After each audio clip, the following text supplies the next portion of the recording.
السلام علیکم تمام دوستوں کو herbal.pk میں خوش آمدید۔ حکیم فراز حاضر ہے ایک نئی ویڈیو کے ساتھ۔ دوستوں میری آج کی ویڈیو بہت ہی زیادہ اہم ہے۔ ویڈیو میں آگے بڑھنے سے پہلے جن دوستوں نے میرے چینل کو سبسکرائب نہیں کیا وہ دوست چینل کو سبسکرائب کر کے گھنٹی کے بٹن پر بھی کلک کر دیں تاکہ میری اپلوڈ ہونے والی ہر ویڈیو آپ کو دیکھنے کو مل سکے، اور ویڈیو پسند آنے پر ویڈیو کو لائک اور شیئر لازمی کر دیا کریں۔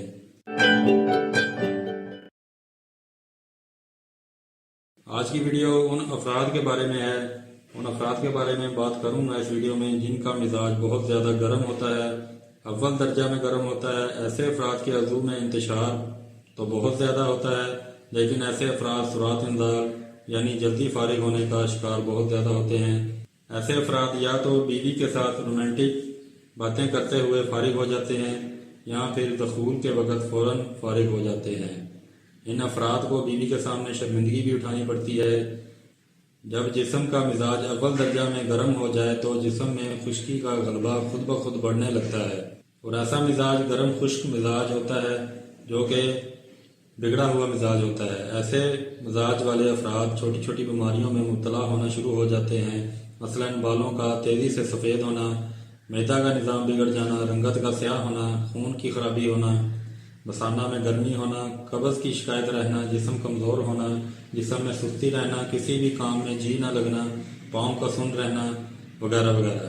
اگر ان مسئلوں کا حل نہ کیا جائے تو یہ مسئلے چھوٹی بیماری سے بڑی بیماری کی طرف بڑھنے لگتے ہیں۔ گرم خشک مزاج والے افراد کو ایسی صورتحال کا سامنا کرنا پڑتا ہے۔ اس صورت میں ہمیں جسم کے مزاج کو اعتدال میں لانا پڑتا ہے، جسم کے مزاج کو ایسے لیول پر لانا پڑتا ہے جس لیول پر انسانی جسم کو ہونا چاہیے۔ انسانی جسم کا مزاج تب بگڑتا ہے جب ہم کھانے پینے میں لاپرواہی کرتے ہیں۔ اس کے علاوہ وہ افراد جو بلا وجہ کی دوائیں استعمال کرتے ہیں یا اناڑی حکیموں کے نسخے استعمال کرتے ہیں، ایسے افراد کے مزاج میں تبدیلی بہت جلد آتی ہے۔ اس لیے ہمیں اچھی صاف ستھری اور نیچرل غذا کا استعمال کرنا چاہیے، فاسٹ فوڈ اور ہوٹلی کھانوں سے پرہیز کرنا چاہیے۔ دوستو اب نسخہ کی طرف چلتے ہیں، نسخہ نوٹ فرما لیں۔ پہلے نمبر پر آپ نے تخم ملنگا لینا ہے، یہ ہے تخم ملنگا، یہ آپ دیکھ سکتے ہیں۔ دوسرے نمبر پر آپ نے تخم ریحان لینا ہے، یہ تخم ریحان ہے۔ دوستو یہ بہت ہی سادہ سا نسخہ ہے، اس کو آپ روزانہ بہت ہی آسانی سے استعمال کر سکتے ہیں۔ اس کو بنانے کا طریقہ بہت آسان ہے، اس میں کوئی بھی جھنجھٹ والا کام نہیں۔ آپ نے ان دونوں اجزاء کو حسب ضرورت لے کر صاف کر لینا ہے۔ صاف کرنے کے بعد الگ الگ ڈبوں میں ڈال کر محفوظ کر لیں۔ دوستو طریقہ استعمال سن لیں۔ ان دونوں اجزاء کا ایک ایک چھوٹا چمچ چائے والا آپ نے ایک گلاس دودھ میں ڈال کر مکس کر کے 1 گھنٹہ کے لیے رکھ دینا ہے، اور اس کے بعد آپ نے اس کو پی لینا ہے۔ یہ نسخہ آپ نے نہار منہ استعمال کرنا ہے، صبح اٹھنے کے بعد ناشتہ سے پہلے استعمال کرنا ہے۔ سردیوں میں دودھ آپ نے نیم گرم لینا ہے، اور گرمیوں میں آپ نے دودھ جو ہے وہ سادہ لینا ہے، ٹھنڈا دودھ استعمال نہیں کرنا۔ اور پرہیز آپ نے اس میں یہی کرنی ہے کہ فاسٹ فوڈ کا استعمال کم کر دیں، ہوٹلی کھانوں سے پرہیز کریں، زیادہ مرچ مسالے والے کھانے جو ہیں ان سے پرہیز کریں، پانی کا استعمال زیادہ کریں، سبزیوں کا اور ڈرائی فروٹس کا استعمال زیادہ کریں۔ اس کے علاوہ جو فارمی مرغی ہے، برائلر جو ہے، اس کا استعمال بالکل ختم کر دیں۔ فارمی مرغی جو ہے یہ انسانی جسم کا جو مزاج ہے بہت جلدی بگاڑ دیتی ہے، اس کا استعمال ترک کر دیں۔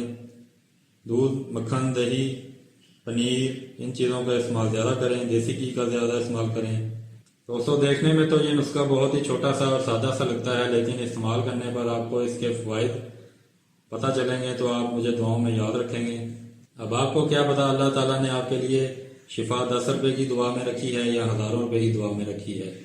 اس نسخہ کو کم از کم 20 دن لگاتار استعمال کریں، اور کبھی کبھی بعد میں بھی استعمال کر لیا کریں۔ اس کے ساتھ آپ نے ایک اور نسخہ استعمال کرنا ہے، میری ویڈیو ہے میدا کے متعلق، میدا کو فاسٹ کرنے کا طریقہ، وہ آپ میرے YouTube چینل پر دیکھ سکتے ہیں۔ اس نسخہ کو آپ استعمال کریں، اس سے آپ کی صحت بہت اچھی ہو جائے گی اور آپ کے مزاج میں تبدیلی بہت جلد آ جائے گی۔ دوستو اس کے ساتھ مجھے دیں اجازت۔ ویڈیو پسند آنے پر ویڈیو لائک اور شیئر لازمی کر دیا کریں۔ میں دوبارہ نئی ویڈیو کے ساتھ حاضر ہوں گا۔ اللہ حافظ۔ پاکستان زندہ باد۔